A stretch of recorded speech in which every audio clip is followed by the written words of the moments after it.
이번 시간에는 액션에 대해서 알아보도록 하겠습니다. 액션은 반복되는 작업 과정을 레코딩을 해놓은 후에 다른 작업에서도 동일하게 적용을 해서 작업 시간을 단축시켜 줄 때 사용이 되는데요. 이렇듯 액션은 반복되는 작업을 보다 효율적으로 하기 위해서 아주 유용하게 사용이 됩니다. 이제 액션에 대해서 살펴보기 위해서 현재 여러 개의 이미지 파일을 불러온 상태인데요. 확인 한번 해보죠. 클릭. 이렇게 많은 파일을 불러온 상태입니다. 여기에서 맨 위쪽에 있는 파일을 선택을 해서 가장 먼저 열어놓은 파일을 선택을 합니다. 자, 이제 액션에 대해서 살펴보도록 하겠습니다. 액션에 대해서 살펴보기 위해서 창 메뉴로 이동을 한 후에 액션 창을 열어줘야 되겠죠? 여기 있네요. 액션. 자, 그러면 이렇게 액션 창이 열린 것을 알 수가 있고요. 포토샵에서는 기본적으로 이와 같은 액션을 제공을 합니다. 가령 지금 이미지에 비네팅 효과를 적용하고자 한다.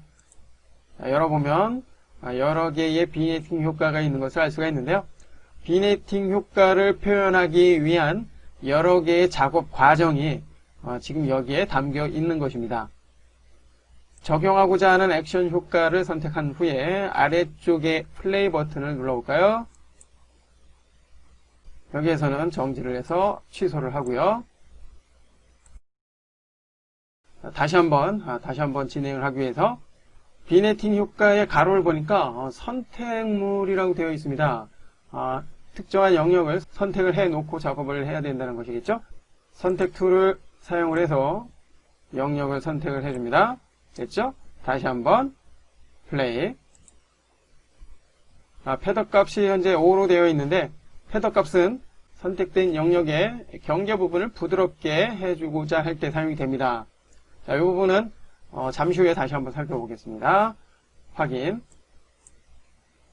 자, 그럼 어떻습니까? 비네팅에 대한 액션 결과물이 이렇게 적용이 된 것을 알 수가 있습니다. 자, 이렇듯 지금의 비네팅 액션을 보면 여러 개의 작업이 이루어진 상태라는 것을 알 수가 있고요. 이 작업을 통해서 이와 같은 결과물이 만들어진 것입니다. 이렇듯 액션은 반복되는 작업을 미리 레코딩을 해놓은 후에 다른 이미지에도 똑같이 반영을 해줄 수 있기 때문에 아주 효율적인 작업을 해줄 수가 있습니다. 레이어를 보면 현재 3개의 레이어가 사용이 되는 것을 알 수가 있고요. 배경은 원본, 액션을 통해서 만들어진 흰색 레이어와 그리고 일부분이 잘려진 레이어, 이러한 구조로 바뀐 것을 알 수가 있고요. 자, 여기서 아까 패더라는 것에 대해서 다시 한번 살펴보도록 하겠습니다. 선택 영역을 만들어 놓으면 항상 경계 부분이 또렷하게 사용이 됩니다. 이때 경계 부분을 부드럽게 해주기 위해서는 선택 메뉴에서 수정, 그리고 패더라는 메뉴를 사용을 해서 경계 부분을 부드럽게 처리를 해줄 수가 있습니다. 패더의 반경값이 높아질수록 그만큼 경계 부분은 부드러워진다는 거 참고하시고요. 해제를 합니다. 자, 작업 내역으로 다시 이동을 해준 후에 첫 번째 작업을 선택을 해서 다시 원래대로 복귀시켜 줍니다. 자, 이번에는 직접 액션을 만들어서 사용하는 방법 살펴보도록 하겠습니다. 자, 현재 여러 개의 이미지가 불러와진 상태인데요. 이 이미지를 보면 서로의 크기들이 다릅니다. 그죠?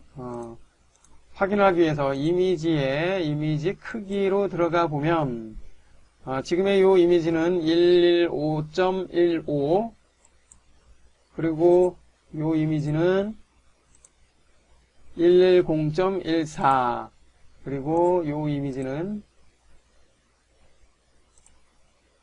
115.15.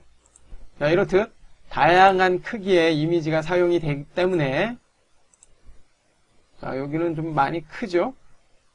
자, 현재 축소가 된 상태이기 때문에 좀 작게 보이지만 실제로는 큽니다.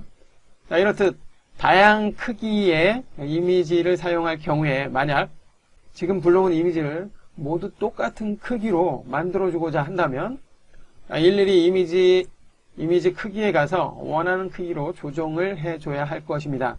그렇죠? 그럴 경우에 지금과 같은 작업을 반복을 해줘야 되는데요. 이럴 때 액션을 사용을 하게 되면은 아주 간편하게 원하는 크기로 조절을 해줄 수가 있습니다. 해보죠. 자, 새로운 액션을 만들어주기 위해서 오른쪽에 새 액션 만들기를 선택을 합니다. 자, 그러면 새 액션에 대한 설정 창이 나타나고요. 크기 조절이라는 이름을 사용을 했습니다. 설정 기본 액션, 그리고 키. 자, 여기서 플레이 버튼이 아니라 특정한 키를 눌렀을 때 액션이 실행이 될 수 있는 그런 단축키를 선택을 해줄 수도 있는데요.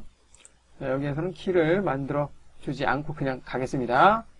자, 그리고 액션을 구분하기 위해서 색깔을 부여해 줄 수도 있고요. 자, 여기서는 빨간색을 한번 해볼까요? 됐습니다. 설정이 끝났기 때문에 이제 기록 버튼을 눌러줍니다. 자, 이제 지금부터 작업을 하는 과정은 레코딩이 되기 때문에 액션의 목록으로 만들어지는데요. 한번 해보죠. 이미지 메뉴에 이미지 크기, 실제로는 현재 불러온 이미지의 크기가 조절이 되면 비율까지 조절이 되기 때문에 캔버스의 크기를 통해서 액션을 만들어주는 것이 맞습니다. 하지만 이번에는 이미지 크기를 그냥 사용을 해 보도록 하겠습니다. 선택을 해주고요. 그리고 폭을 100으로 해주고 그 다음에 높이를 꺾어놓고 70으로 해줬습니다. 자, 해상도는 그냥 사용을 해주고요. 이처럼 폭은 100, 높이는 70에 해당이 되는 이 크기로 모두 사용을 해보도록 하겠습니다. 자, 이제 설정이 끝났다면 확인. 자, 그러면 크기 조절에 대한 새로운 액션이 만들어졌고요. 그리고 현재 첫 번째 작업은 이미지 크기에 대한 액션입니다. 크기 조절이 된 것을 알 수가 있고요. 지금처럼 하나의 작업 과정만 액션으로 만들어줄 수도 있겠지만 조금 심심하니까 하나의 작업을 더 해보도록 하겠습니다. 모드로 가서 현재는 RGB 색상 모드인데요. 모드를 인쇄에 적합한 CMYK 색상 모드로 선택을 해줄 것입니다. 됐죠? 자, 그럼 모드의 변환까지 액션으로 등록이 됐습니다. 자, 여기서 하나만 더 해볼까요? 자, 이미지로 가서 자동 톤을 적용을 해주고요. 자, 역시 레벨이라는 이름으로 새로운 액션이 등록된 것을 알 수가 있습니다. 자, 여기까지만 해보죠. 이제 액션의 레코드를 종료하기 위해서 정지 버튼을 눌러줍니다. 자, 이것으로써 크기 조절에 대한 액션이 모두 만들어졌고요. 자, 이제 지금의 액션을 다른 이미지에 적용을 해 봐야 되겠죠. 자, 먼저 그 옆에 있는 이미지 됐고요. 액션을 선택한 다음에 플레이. 자, 그러면 세 번의 작업 구간이 한 번에 적용이 된 것을 알 수가 있습니다. 역시 마찬가지로 다른 이미지도 액션 됐죠? 자, 여기도 액션. 자, 여기도 액션. 지금의 이 액션은 이미지의 비율이 너무 차이가 나기 때문에 이렇게 눌려진 모습으로 바뀐 것을 알 수가 있습니다. 이렇기 때문에 액션을 사용할 때 이미지의 비율이 다르다면 이미지 크기보다는 캔버스 크기를 통해서 조절을 한 후에 이미지의 위치를 이동을 해주는 것이 좋습니다. 참고하시고요. 이와 같은 방법으로 반복되는 작업은 액션을 통해서 아주 간편하게 수행을 해줄 수 있다는 것을 알 수가 있고요. 만약 여기서 액션을 통해서 변형된 이미지를 자동으로 저장하는 그러한 액션까지 만들어주고자 한다면 마지막 액션을 선택을 한 후에 다시 레코드 버튼을 눌러서 액션을 추가를 해줄 수도 있는데요. 이 상태에서 파일에 다른 이름으로 저장, 복사본을 만들기 위해서죠. 내 컴퓨터에 저장 해주고요. 그리고 여기서 적당한 이름을 부여를 해주고, 그 다음에 파일 형식 역시 선택을 해준 다음에 저장, 확인. 됐습니다. 자, 이제 꺼보면